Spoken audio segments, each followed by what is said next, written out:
Baik, bismillahirrahmanirrahim. Assalamualaikum warahmatullahi wabarakatuh. Perkenalkan, saya Devi Nurmalasari dengan NIM T20191144. Saya dari Prodi Pendidikan Agama Islam, Fakultas Tarbiyah dan Ilmu Keguruan. Di sini saya akan menjelaskan tentang teori belajar dan pembelajaran. Dalam kesempatan hari ini saya akan mengangkat judul tentang mengapa kita suka SKS dalam mengerjakan tugas. Hayo, kenapa? Kalian tahu? Nah, konon katanya kepepet adalah suatu yang tepat untuk mengerahkan segala kemampuan kita. Itu hanya konon katanya. Padahal SKS itu adalah sesuatu yang tidak baik untuk seorang mahasiswa. Apa SKS itu? SKS adalah sistem kebut semalam dalam mengerjakan tugas ataupun soal dari seorang guru ataupun dosen. Nah, kita kan sudah tahu bahwasannya SKS atau sistem kebut semalam itu tidak diperbolehkan.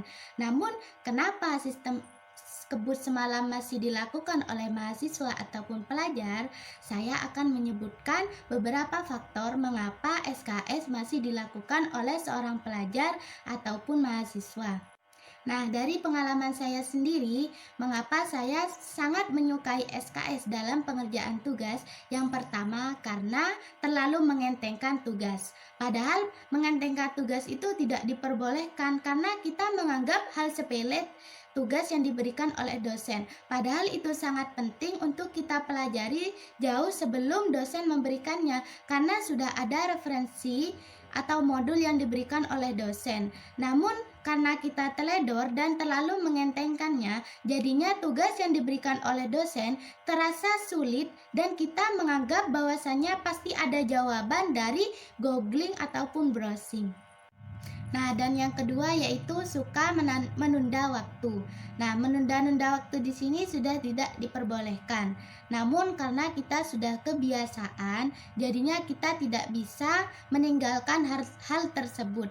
Padahal dosen memberikan waktu seminggu dalam pengerjaan tugas, namun karena suka menunda waktu dan sering ada dalam pikirannya yaitu kata-kata masih ada besok saja. Padahal kata-kata itulah yang dapat membuat kita terlena dalam waktu. Padahal ada kata-kata yang dalam bahasa Inggris yaitu time is money.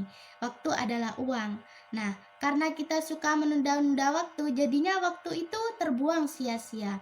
Nah, hal itu sangat tidak baik untuk kita terapkan dalam kehidupan kita sehari-hari atau kita sebagai mahasiswa ataupun pelajar. Nah, dari kedua faktor tersebut, bagaimana caranya agar kita bisa mengerjakan tugas dengan mudah, cepat, dan tepat? Nah, dan tidak melakukan SKS lagi dalam kehidupan sehari-hari, yaitu yang pertama, niat. Niat adalah sesuatu yang sengaja dilakukan berbarengan dengan perbuatan.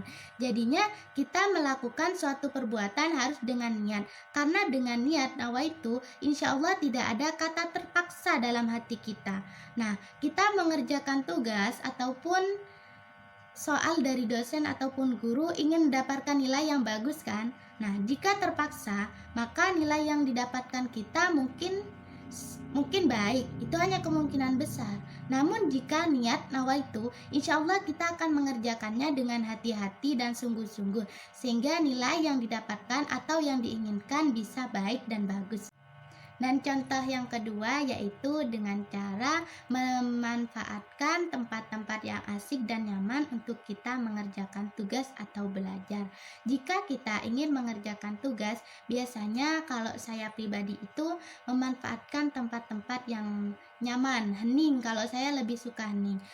Contohnya yaitu kalau di rumah saya di kamar, karena di kamar adalah salah satu tempat yang suasananya itu hening, dingin. Nah, saya lebih suka mengerjakan tugas itu di kamar, sehingga saya bisa mengerjakan tugas dengan baik, sungguh-sungguh dan hati-hati, karena tidak ada suara gangguan dari luar ataupun sesuatu yang dapat membuat saya terganggu.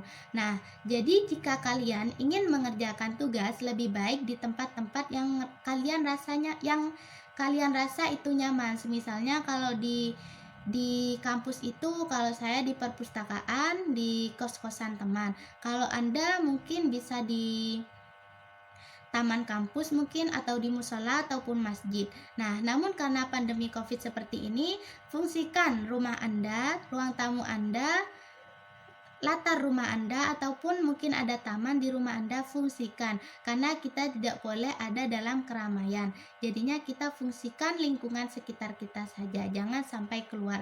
Karena hal itu dapat membuat kita terserang bahaya, yaitu virus COVID-19. Nah, dari kedua solusi tersebut bisa kita kaitkan dengan teori kognitif. Apa teori kognitif itu?